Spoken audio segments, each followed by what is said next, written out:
वेद के कुछ प्रसिद्ध ऋचाओं के बारे में हम लोग आलोचना कर रहे हैं। इसके पहले हम लोग कुछ प्रसिद्ध ऋचाएँ या वैदिक मंत्र कहा जाता है इन्हें, जो काफ़ी प्रचलित हैं, इसके बारे में हम लोगों ने आलोचना की थी। इसी क्रम में हम लोग आगे अभी भगवान गणेश के बारे में करते हैं, उसकी आलोचना करते हैं। गणानां त्वा गणपतिं हवामहे कविं कवीनाम् उपम श्रवस्तमं ज्येष्ठराजं ब्रह्मणां ब्रह्मणस्पत आ न शृण्वन् ऊतिभिः सीद सदनम। मैं तोड़ तोड़ करके बोल रहा हूँ आप लोग की सुविधा के लिए। लगातार जब बोलते हैं हम लोग कहते हैं गणानां त्वा गणपतिं हवामहे कविं कवीनाम् उपश्रवस्तमं ज्येष्ठराजं ब्रह्मणं ब्रह्मणस्पत आ न शृण्वन्नूतिभिः सीद सादनम। यह भगवान गणेश के बारे में, भगवान गणेश के प्रति यह प्रार्थना है। यह ऋग्वेद में आता है। ऋग्वेद में आने का अर्थ है ऋचा है, और ऋग्वेद स्तुति के अर्थ में किया जाता है। स्तुति यानी प्रार्थना।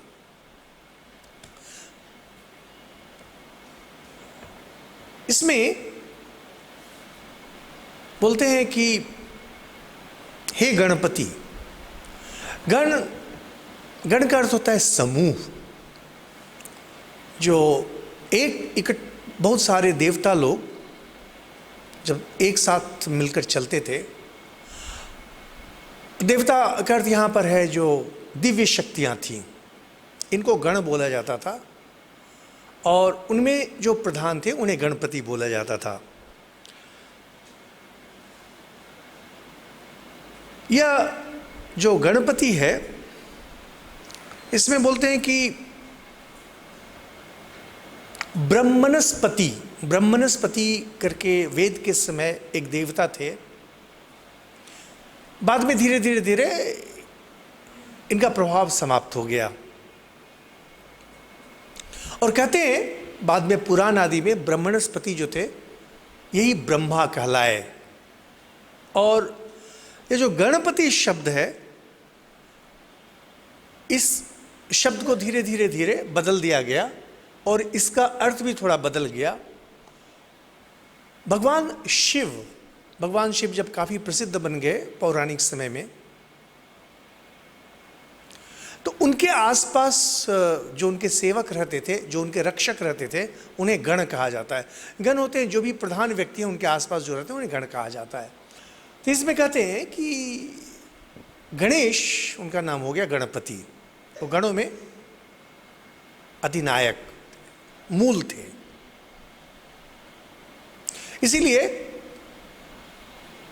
वर्तमान में हम लोग यह मंत्र विनायक गणेश के प्रति अर्पण करते हैं। लेकिन वेद के समय में गणपति ब्रह्मणस्पति आएगा, हम लोग इसकी व्याख्या जब करेंगे वहाँ स्पष्ट होगा, उनके प्रति था।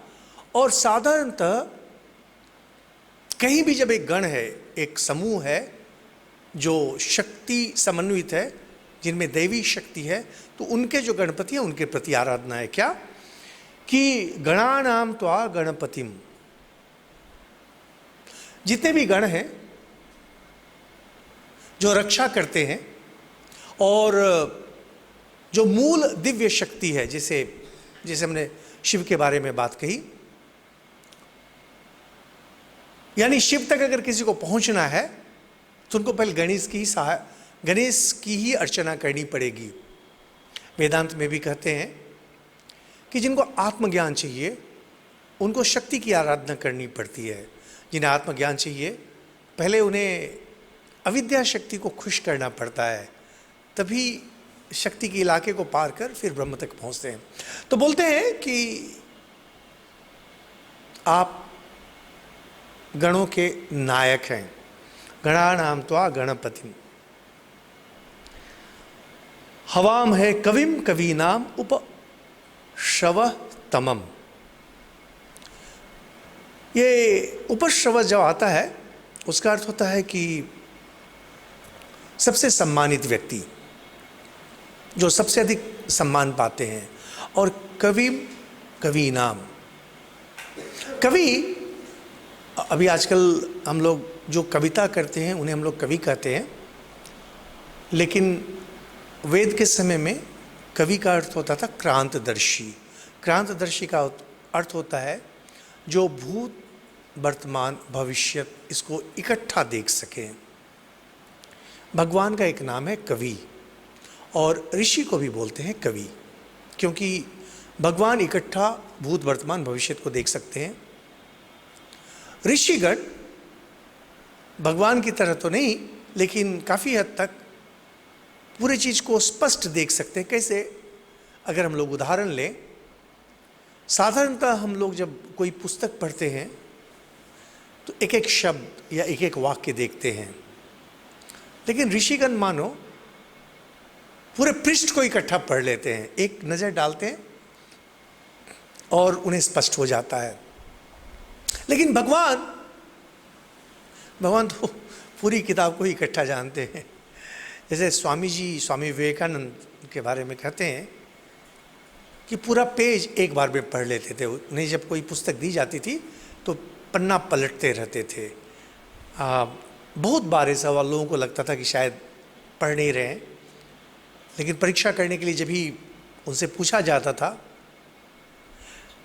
पूरा बतला देते थे कि इसमें क्या है। इतना ही नहीं, कभी कभी बिल्कुल जिस भाषा में लिखी गई है, माने जो वक्तव्य है, बिल्कुल शब्द सह उसको उसकी पुनरावृत्ति कर देते थे।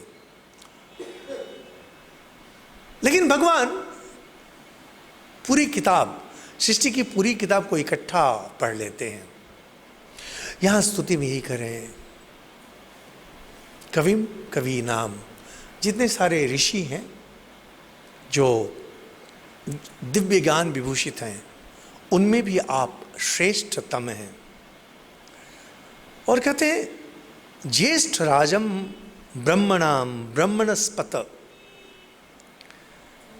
जैसे हमने बतलाया कि ब्रह्मणस्पत एक स्तुति की जाती थी देवता के प्रति, जिसका अर्थ होता है कि जितने भी ब्राह्मण हैं, ब्राह्मण का अर्थ होता है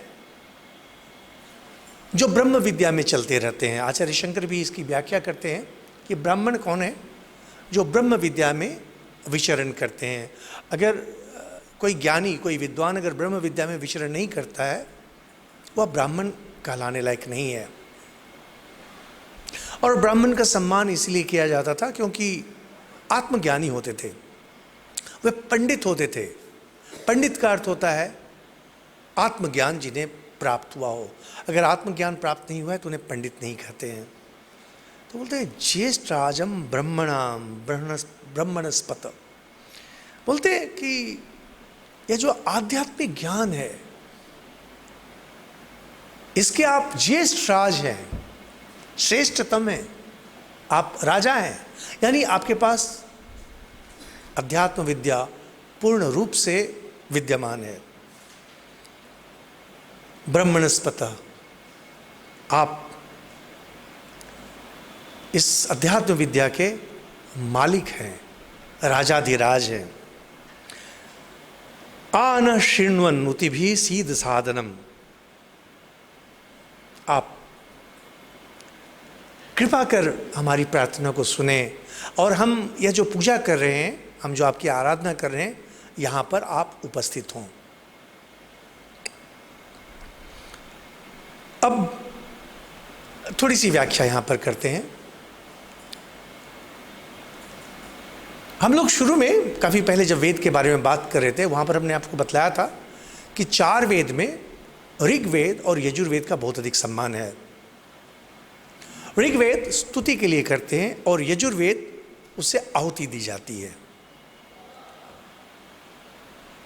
जब कोई यज्ञ किया जाता था, जैसे हम लोग अभी जब पूजा करते हैं, अगर आप कभी जहाँ पर पूजा होती है, अगर करीब बैठ करके मंत्रों को ध्यान से सुने तो प्रायः किसी जिस देवता की आराधना की जा रही है उन्हें बोलेंगे यह गच्छ, यह गच्छ, यह तिष्ठ, यह तिष्ठ इत्यादि। आप यहाँ आए, आप यहाँ विराजें। वेद के समय में वेद को बोला जाता है कि वेद मूलतः उपासना माने कर्म कांड के माध्यम से उपासना सिखाते हैं। और उन दिनों ऋषि लोग वेद को व्यवहार करते थे यज्ञ के काम में। अब यज्ञ जब करना है तो अलग अलग देवताओं को बुलाते थे। वेद का ही एक अंग होता है, वेद के 4 अंग होते हैं, हम लोगों ने पहले आलोचना की थी। इन्हें कहते हैं मंत्र या संहिता, ब्राह्मण, आरण्यक, उपनिषद। यह जो द्वितीय अंश है ब्राह्मण, इसमें वर्णन किया जाता है कौन सा यज्ञ कैसे होगा। तो उसमें बतलाएंगे कौन से यज्ञ में किस किस देवता की पूजा होगी। यहाँ पर वर्तमान काल में कोई भी पूजा जब होती है, सबसे पहले भगवान गणेश की आराधना होती है। गणेश के प्रणाम मंत्र से ही पूजा शुरू की जाती है और इसीलिए हम लोग कहते हैं गणानाम त्वा गणपतिम। यहाँ पर जो 2 बहुत महत्वपूर्ण बात देखने लायक है। पहला है कि भगवान सब जगह विद्यमान है, जो भी भगवान है सब जगह विद्यमान है। और चाहे वह विनायक हो या ब्रह्मणस्पति हो, ब्रह्मा हो या कोई भी हो, हम लोग जब प्रार्थना करते हैं, हम लोग जब उनकी आराधना करते हैं, यह गच्छ, यह गच्छ, यह तिष्ठ, यह तिष्ठ, यहाँ पर आकर आप बैठे, यह आगच्छ, यह गच्छ, तो हम लोग उसे अनुभव करना चाहते हैं। हे प्रभु, मैंने प्रार्थना की, मैंने आराधना की और आप सच में यहाँ विद्यमान हैं। उन्हें भी पता था कि भगवान सब जगह विद्यमान है। जैसे रामकृष्ण मिशन में जब प्रार्थना होती है, हमें पता है कि ठाकुर श्री रामकृष्ण कण कण में विराजमान है। उत्तरी भारत में जब घूमेंगे, जो राम भक्त हैं वो बोलेंगे घट घट में लेटा, रामचंद्र जी घट घट में विराजमान है, कण कण में कृष्ण विद्यमान है। सबको पता है, एक जो छोटा बच्चा है उसे भी पता है कि कण कण में कृष्ण व्याप्त हैं। लेकिन जब हम पूजा करते हैं, हम विशेष रूप से पूजा करते हैं कि हमें पता है आप सब जगह विद्यमान हैं, लेकिन यहाँ पर आप विशेष रूप से विद्यमान हो। इसी जगह आकर के जो लोग हिंदू धर्म को नहीं जानते, हिंदू धर्म की निंदा करना शुरू करते हैं, सोचते हैं हम लोग प्रतिमा पूजा कर रहे हैं, हम लोग मूर्ति पूजा कर रहे हैं, इत्यादि इत्यादि। इसको लेकर कितना आक्रमण होता है। जो लोग अध्यात्म नहीं समझते हैं, जिनमें आध्यात्मिक भाव नहीं है, वही लोग इसकी निंदा करते हैं। मनुष्य का सबसे बड़ा शत्रु अज्ञान होता है। विश्व इतिहास की ओर अगर देखें और इतिहास को अगर ठीक से पढ़ें, आप देखेंगे कि वही सभ्यताएं मिट गई या वही सभ्यताएं गुलाम बन गई जिनमें ज्ञान का अभाव था, अस्त्र शस्त्र बनाने की विद्या का अभाव था, या और भी अधिक महत्वपूर्ण है कि उन्हें पता ही नहीं था कि उनके अलावे भी कुछ लोग हैं। जब कोलंबस आदि ने जब अमेरिका की खोज की, वास्को ड गामा जब खोजते खोजते भारत तक पहुँचे, उस समय यूरोप के बहुत सारे देश चारों तरफ घूमना शुरू किए। उनका उद्देश्य था कि पता करें कहाँ पर क्या है, खोज के लिए निकल पड़ते थे और अलग अलग देश निकले। और ये लोग जहाँ भी गए, वहाँ की जाति को पता ही नहीं था कि उनके अलावे भी कुछ है। ये लोग जाते थे, 200-500 लोग जाते थे और जाकर के वहाँ लाखों की संख्या को मार के समाप्त कर देते थे। पूरा यूरोप का इतिहास यही है। और लोग मरते थे इसलिए क्योंकि उनमें अज्ञान था। अज्ञान बहुत खतरनाक चीज होती है। संसार के अधिकतर लोगों को अध्यात्म का ज्ञान नहीं रहता है और इसीलिए जिन चीज़ों को वो समझते नहीं हैं उसकी निंदा करते हैं।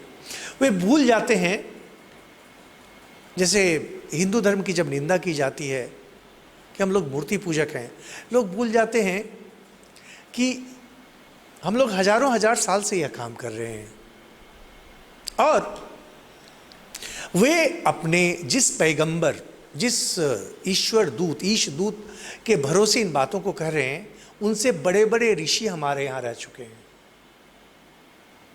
और इतना ही नहीं, इन्हीं धर्म ग्रंथों के आधार पर साधना कर हिंदू धर्म में कितने महान व्यक्तित्व बने हैं जिनकी तुलना संसार में शायद ही आप किसी से कर सकते हैं। मान लीजिए उदाहरण के लिए महात्मा गांधी। देखिए, हर देश में बड़े बड़े राजनेता हुए हैं, होते रहे हैं, और उसमें से बहुत सारे हैं जिन्होंने अपने देश में समृद्धि लाई है, देश में एकता लाई है और दूसरे देशों को जाकर के जय किया है। गांधी जी राजनेता थे, राजनेता नहीं थे छोड़िए, लेकिन इतना हम लोग जानते हैं कि भारत में उन्होंने एक क्रांति ला दी। स्वाधीनता संग्राम में गांधी जी का क्या अवदान था, इस तर्क वितर्क में हम लोग नहीं पढ़ रहे, लेकिन सबको ही जानते हैं कि जहाँ तक राजनीतिक संग्राम और कांग्रेस का संग्राम अंग्रेजों के विरुद्ध, उसमें गांधी जी अग्रणी थे। गांधी जी के समय के जितने राजनेता थे विश्व में, धीरे धीरे धीरे सब इतिहास के गर्भ में खोते चले जा रहे हैं, लेकिन गांधी जी अभी भी चकमक चकमक चकमक कर रहे हैं। क्यों? केवल अपने विशुद्ध व्यक्तित्व के कारण। और वह विशुद्ध व्यक्तित्व उन्हें हिंदू जीवन धर्म से मिला था, हिंदू जीवन धारा से मिला था। और वह जो हिंदू जीवन धार है वह अवस्थित है वेद के इन्हीं मंत्रों पर। लोग जब निंदा करते हैं ना, तो उनके अज्ञान को देखकर दुख होता है कि देखिए लोग कितने सतही हैं, इनकी बातें कितनी सतही हैं और इनके विचार कितने सतही हैं कि जरा सा ये नहीं सोचते हैं कि जहाँ सारे व्यक्तित्व, गांधी जी के समय के जो व्यक्तित्व थे, सब कहाँ खोते चले जा रहे हैं, और ये अभी भी एक देदीप्यमान नक्षत्र की तरह चमक रहे हैं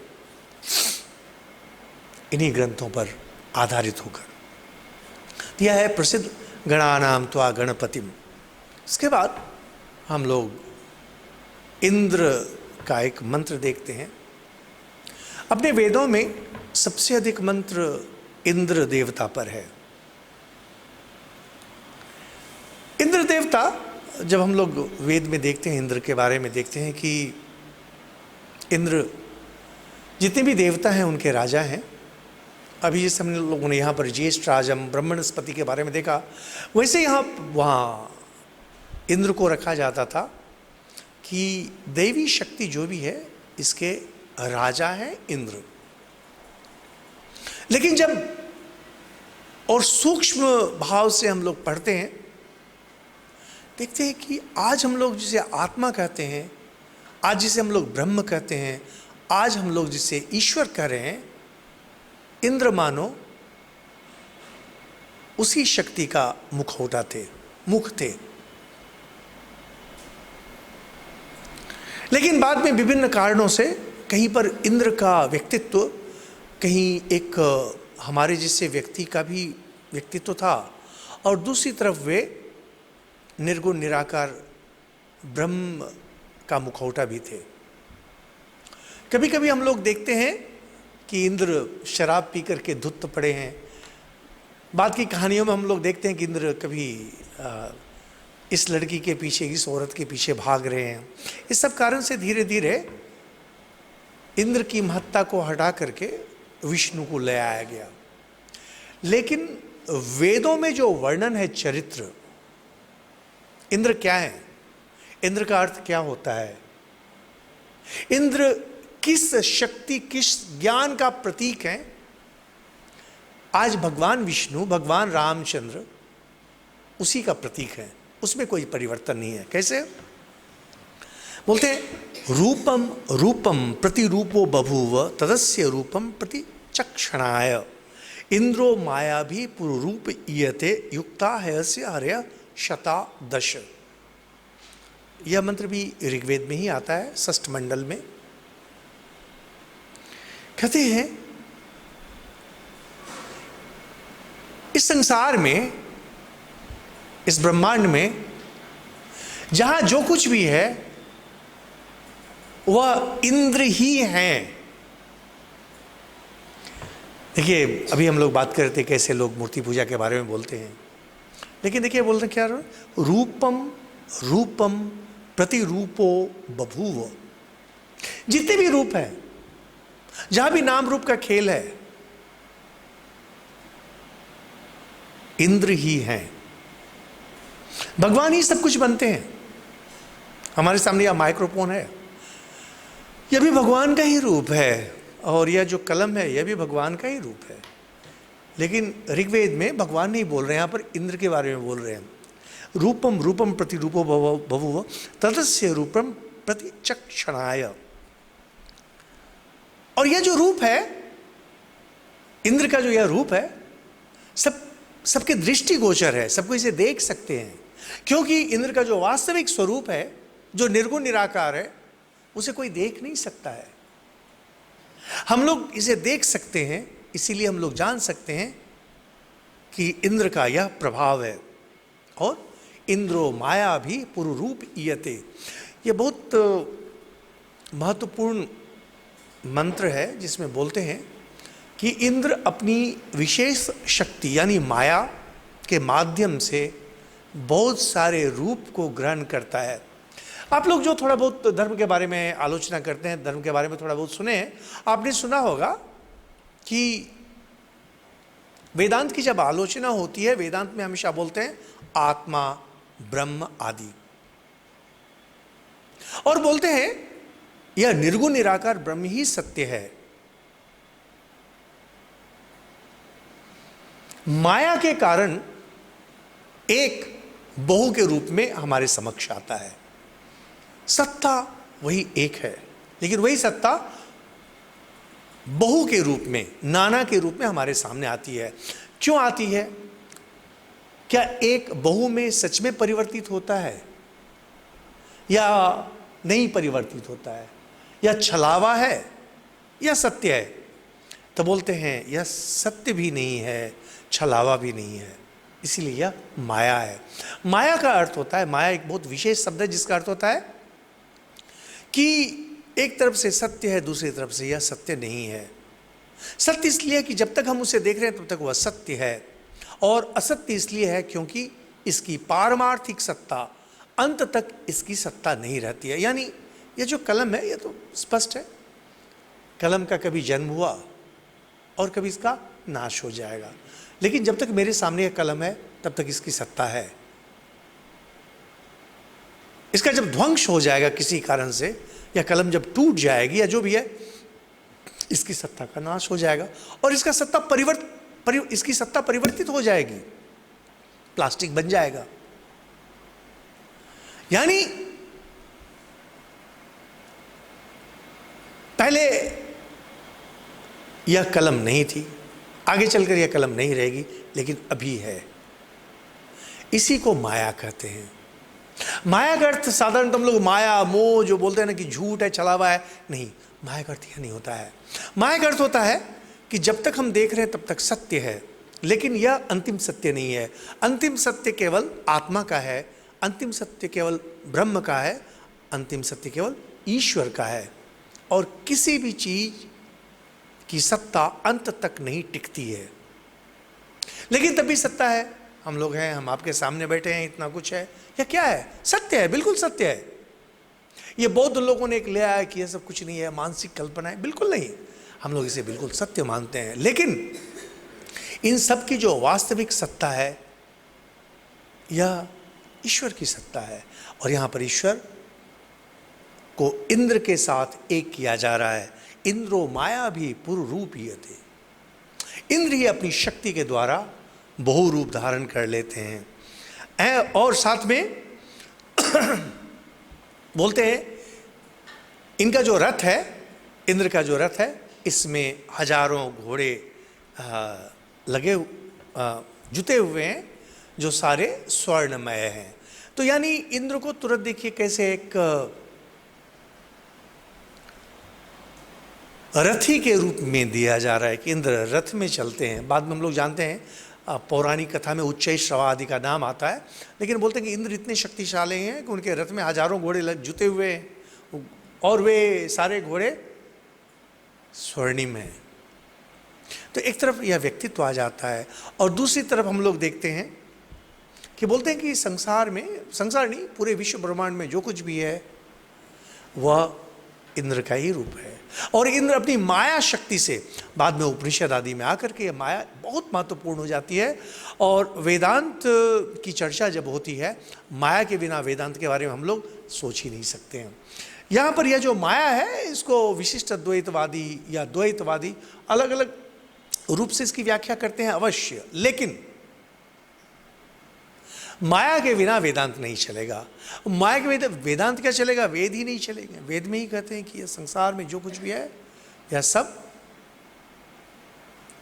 ईश्वर की सत्ता है, और वही ईश्वर की सत्ता माया के कारण बहु है, एक, लेकिन दिखाई पड़ती है बहु के रूप में।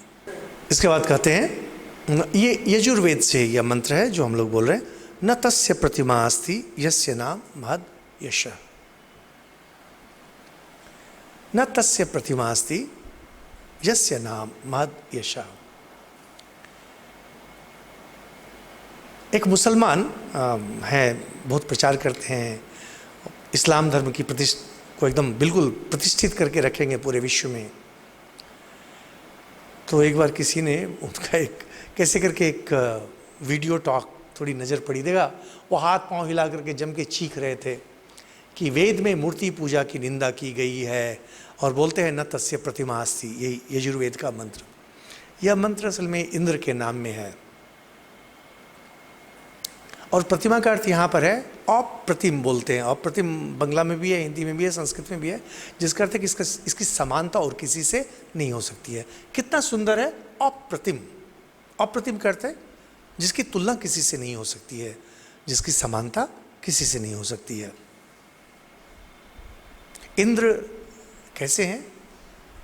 ना तस्य प्रतिमा अस्ति, इसकी तुलना किसी से नहीं हो सकती है।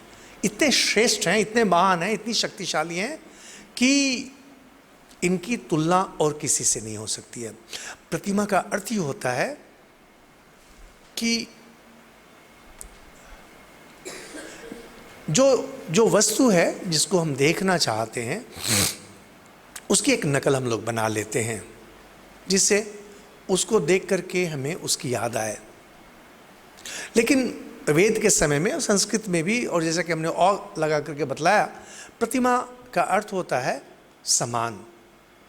यानी अगर आप कोई मूर्ति बनाते हैं, कोई प्रतिमा अगर बनाते हैं, हम लोग कभी नहीं कहते हैं, हम लोग जब कहते हैं यह रामचंद्र जी की प्रतिमा है, वेद के समय में जो प्रतिमा यहाँ कहा गया और आज हम लोग जब प्रतिमा शब्द लाते हैं, अर्थ बदल गया है। वर्तमान काल में हम लोग जब प्रतिमा कहते हैं तो हम लोग कहना चाहते हैं प्रतीक।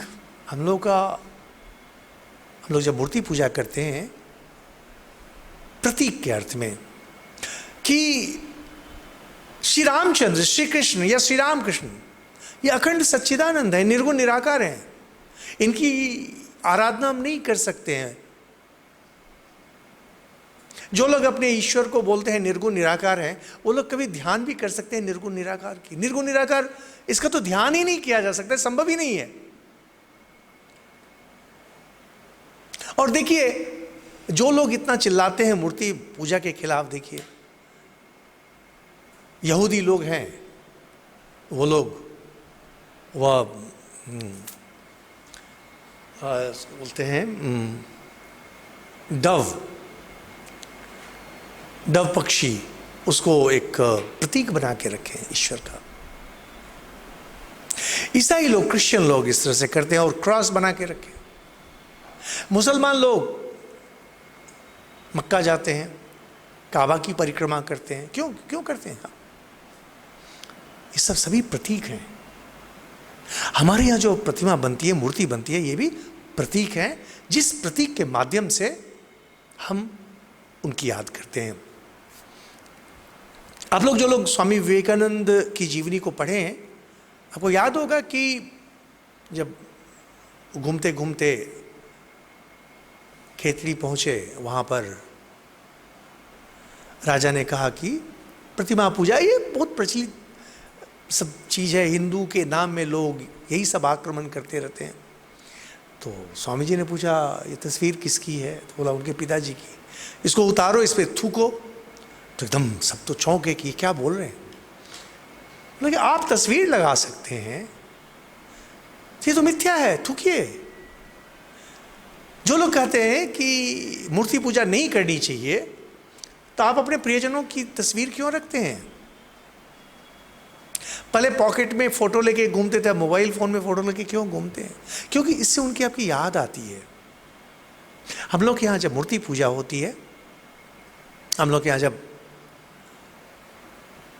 विग्रह की पूजा हम लोग करते हैं, या किसी तस्वीर में जब पूजा करते हैं, ये सभी प्रतीक हैं उस अखंड सच्चिदानंद की, जो वास्तविक आध्यात्मिक सत्ता है हिंदू लोगों के लिए। हिंदू लोग कभी मूर्ति पूजा, प्रतिमा पूजा, विग्रह पूजा नहीं करते हैं। तो लोग निंदा करने के लिए चाहे हमें जो भी बोल दें, लेकिन उन्हें यह नहीं पता रहता है वास्तविकता क्या है। तो वो सज्जन जब बोल रहे थे न तस्य प्रतिमा से, उसको लेके चीखे जा रहे कि देखो तुम्हारे वेद में ही मना किया गया है। और मेरा दुर्भाग्य है, हमारे यहाँ एक मजदूर, मुसलमान मजदूर आता है, निरक्षर है, बिल्कुल निरक्षर, और मुझे समझा रहा था एक दिन कि आपको पता है आपके वेद में भी है कि मूर्ति पूजा नहीं करनी चाहिए। तो मैंने उसको हंस के बोला कि भाई देखो, अब सच में मेरी इतनी दुर्वस्था हो गई कि तुम एक निरक्षर हो, तुम हिंदू धर्म में नहीं पले बड़े हो, और मुझे अपने धर्म के बारे में तुमसे सीखना पड़ेगा। ये है कट्टरवादी, ना पढ़े हैं, ना परंपरा में बढ़े हैं, ना समझ हुई है। और हिंदू जाति है ही ऐसी, हम लोग गाली खाने के लिए बने हैं। जो आते हैं 2 लात मार के चले जाते हैं, हम लोग वाह वाह करके निकल जाते हैं। बोलते हैं यस्य नाम महद यशः, बोलते हैं कि ये सच में महान है और इनकी समानता कभी किसी से नहीं हो सकती है। ध्यान रहे, यद्यपि यह मंत्र इंद्र के नाम से है, लेकिन असल में यह ईश्वर के बारे में कहा जा रहा है कि ईश्वर इतने महान है, इनकी समानता, इनके समानांतर कभी कोई नहीं हो सकता है। इसका प्रतिबिंब, इसकी प्रतिमा कभी नहीं हो सकती है। लेकिन हम लोग पूजा आदि जब करते हैं, हम लोग यह नहीं कहते हैं कि भगवान विष्णु है, ये रामचंद्र जी हैं। हम लोग कहते हैं ये प्रतीक हैं, और इस प्रतीक के माध्यम से हम उस परम सत्ता को याद करते हैं, उनका ध्यान करते हैं, उनकी आराधना करते हैं। इंद्र के नाम में फिर एक प्रार्थना है। इन प्रार्थना से हम लोग को समझ में आता है कि कैसे, यद्यपि बोलते हैं कि हिंदू लोग, हिंदू धर्म में 33 करोड़ देवी देवता हैं, लेकिन जैसे आप इन मंत्रों को देखेंगे तब देखेंगे कि देवी देवता हैं अवश्य, लेकिन असल में ये देवी देवता एक व्यक्ति की तरह नहीं है। एक परम सत्ता, एक अखंड सत्ता, उसका मूर्त रूप है, उसका मुखौटा है। प्रार्थना कर रहे हैं एक ऋषि इंद्र देवता को, अभयम मित्राद, अभयम अमित्राद, अभयम ज्ञाताद, अभयम पुरोयः, अभयम नक्तम, अभयम दिवान, सर्वा आशा मम मित्रम भवन्तु। बहुत सुंदर प्रार्थना है, हे इंद्र देवता। और यह इंद्र से कोई मतलब ही नहीं है, यह आप किसी को भी कर सकते हैं। यह अथर्ववेद में आता है। बोलते कि मुझे मित्रों से कोई डर ना हो, अभयम, मुझे अभय मिले, मेरे मित्र लोग से मुझे कोई डर नहीं रहे, और जो मित्र नहीं है हमारे और मित्र हैं, उनसे भी मुझे कोई डर नहीं रहे। अभयम मित्राद, अभयम मित्राद, अभयम ज्ञाताद, मैं जिन चीज़ों को जानता हूँ उनसे मुझे कभी कोई डर नहीं रहे, और जिन चीज़ों के बारे में मैं सजग नहीं हूँ, जो अज्ञात चीज़ें हैं, उनके प्रति भी मेरा कोई डर नहीं रहे। जब देखेंगे कभी कोई मुझे आश्चर्य लगता है कि देखो ये ऋषि लोग, इनकी कितनी तीक्ष्ण मेधा थी।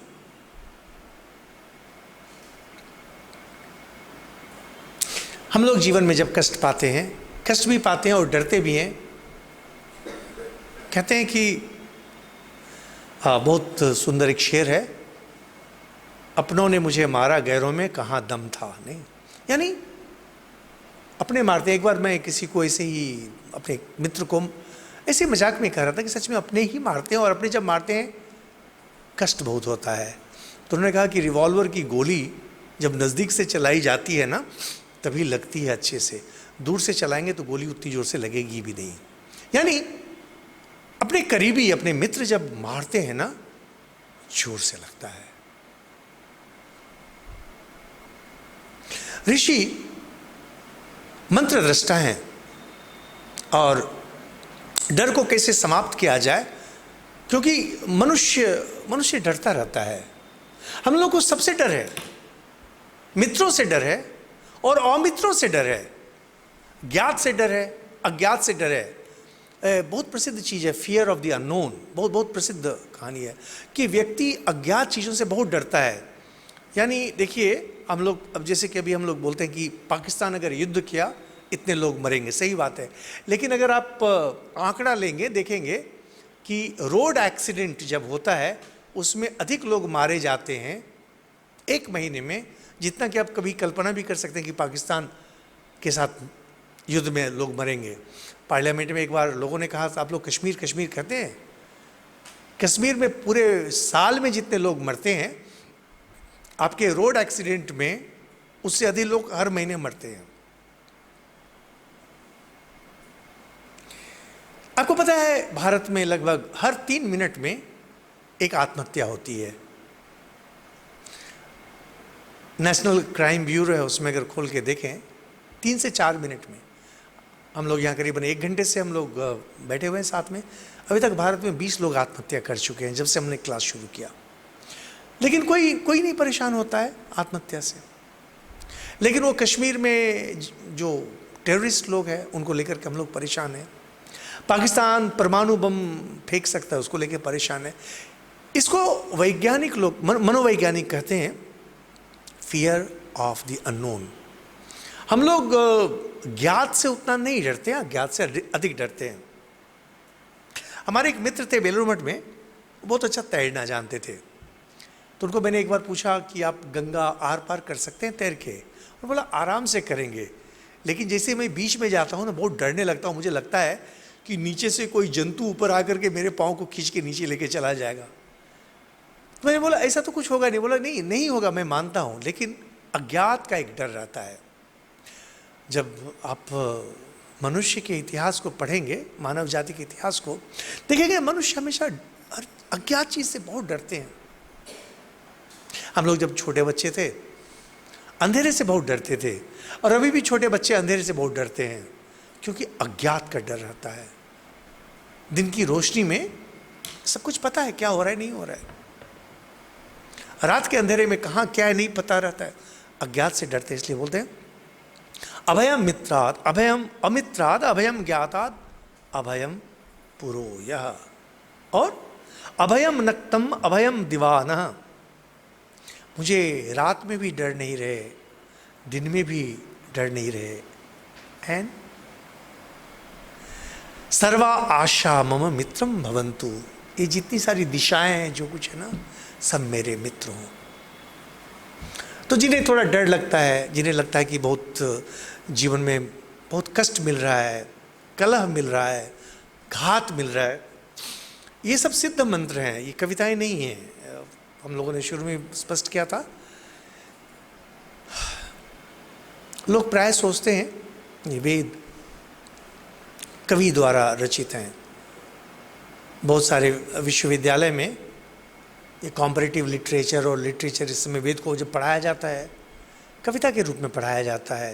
लेकिन जैसा कि हम लोगों ने शुरू में ही स्पष्ट किया था कि ऋषिगण जब ध्यान की अवस्था में जाते हैं और गंभीर ध्यान की अवस्था में जाते हैं, वहाँ उन्हें कुछ सत्य प्राप्त होते हैं। जब वे सत्य के समक्ष होते हैं, उस सत्य को वो सामने रखते हैं। बाद में उनके शिष्य उसको एक छंद में बिठा करके मंत्र बना देते हैं। ये सारे मंत्र सिद्ध मंत्र हैं। जैसे कि बच्चे लोग भी जब प्रार्थना करते हैं ना कि हे भगवान मुझे बचाना, हे भगवान मुझे बचाना, ये सिद्ध मंत्र नहीं है, ये एक प्रार्थना है। प्रार्थना कभी भी कोई भी रच सकता है, स्तव स्तुति कभी भी कोई भी रच सकता है, लेकिन सिद्ध मंत्र केवल ऋषि लोग ही दे सकते हैं, इसलिए उन्हें मंत्र दृष्टा कहा जाता था। मंत्र दृष्टा से ही ऋषि शब्द बना है। बहुत सुंदर मंत्र है, ये अथर्ववेद में आता है कि अभयम मित्राद, अभयम अमित्राद, अभयम ज्ञाताद, अभयम पुरोयः, अभयम नक्तम, अभयम दिवाना, सर्वा आशा मम मित्रम भवन्तु। और इस प्रार्थना के बाद बोलते हैं, ईश्वर को एक प्रेमी के रूप में देखते हैं। आप लोग जानते होंगे कि कैसे कृष्ण और राधा का प्रेम बहुत पूरे भारतवर्ष में प्रसिद्ध है। प्राय लोग कहते हैं कि भागवत में राधा और कृष्ण या कृष्ण और गोपी के बारे में आया, सही बात है, लेकिन एक बहुत महत्वपूर्ण बात जो हिंदू लोगों को जानना चाहिए कि धर्म के मामले में कभी भी कोई भी व्यक्ति हिंदू धर्म में वेद के बाहर नए विचार को नहीं दे सकता है, कोई नहीं। हम लोग जब बोलते हैं श्री रामकृष्ण देव, स्वामी विवेकानंद के बारे में, इनकी भी जितनी बातें हैं, जब इन्हें गहराई से में देखेंगे उन्होंने जो भी बातें कही किसी न किसी रूप में वेद में विद्यमान था। हिंदू धर्म परंपरागत धर्म है और परंपरा से परे बिल्कुल नहीं हटने देता है। यानी राधा और कृष्ण की जो कहानी है, इसकी परंपरा वेद में रहनी ही पड़ेगी। अगर नहीं है तो हिंदू लोग कभी इसे स्वीकार नहीं करेंगे।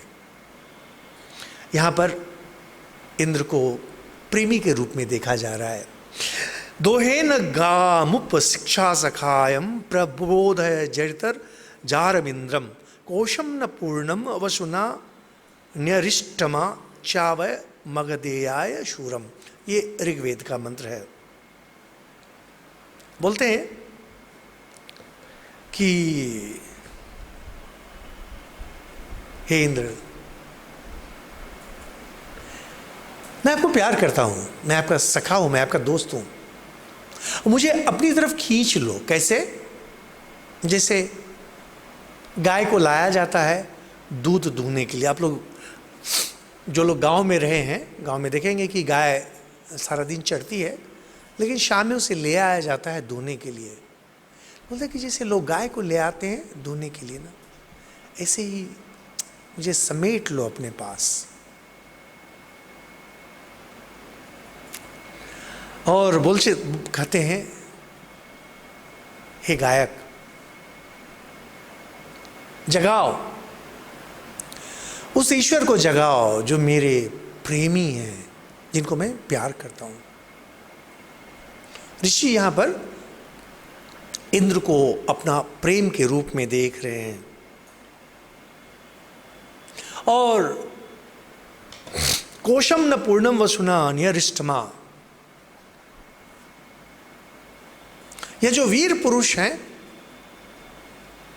इनसे हम प्रार्थना करते हैं कि हमें धन संपद मिले, हमें सब कुछ मिले। यहाँ पर एक बहुत बड़ा अंतर आ जाता है भागवत में राधा और कृष्ण का प्रेम, और यहाँ पर वेद में जिस तरह से प्रार्थना की जा रही है।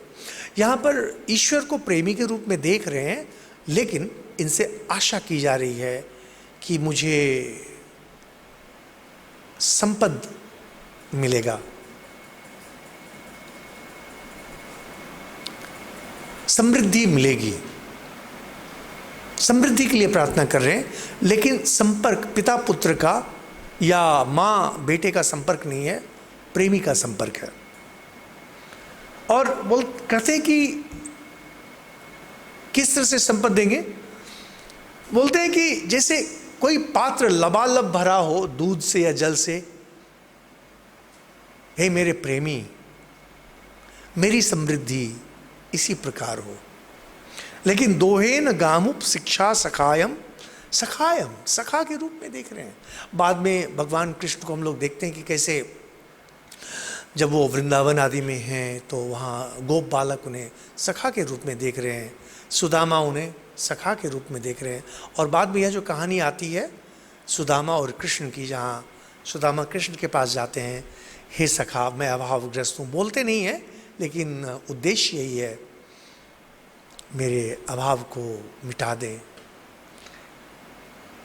यह सीधे वेद से आता है, वेद में बिल्कुल यही प्रार्थना करते हैं कि हे प्रभु, प्रभु नहीं, हे ईश्वर, आप मेरे सखा हैं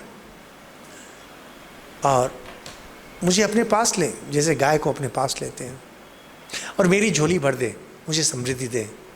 किस तरह से? पात्र जैसे लबालब भरा हो समृद्धि से। इसके बाद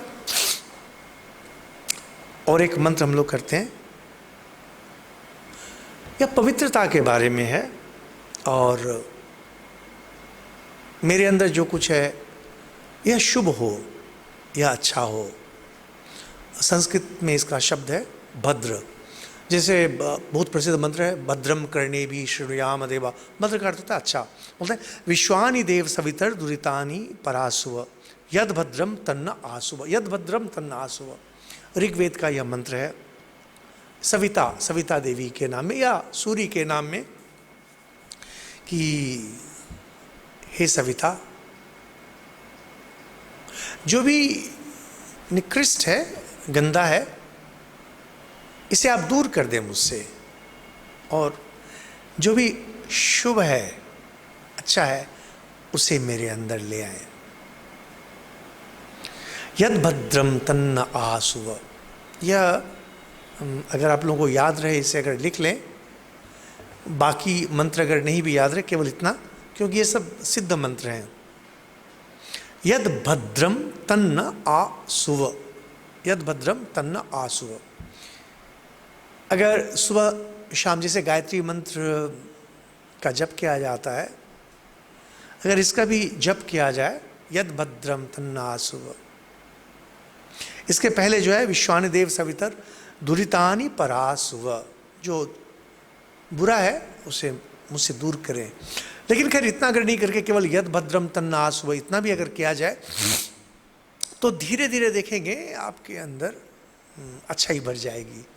और आपके अंदर जो बुराई है, जैसे किसी पात्र में जब हम लोग जल भरते हैं, तो उसके अंदर पहले से जो विद्यमान वायु है वह अपने आप निकल जाती है।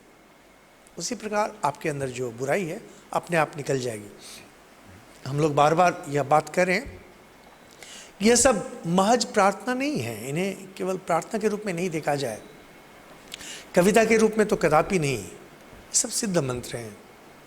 अगर नियमित रूप से कुछ दिनों तक इसका पाठ किया जाए, और ये सब इतने सुंदर मंत्र हैं ना, कि जैसे अगर मान लीजिए कभी आप किसी ऐसी परिस्थिति में पड़ते हैं जहाँ पर प्रलोभन की संभावना है, पतन की संभावना है, उस समय अगर इसे प्रार्थना की जाए, यद भद्रम तन्न आसुव, देखेंगे धीरे धीरे धीरे धीरे प्रलोभन मिट जाएगा।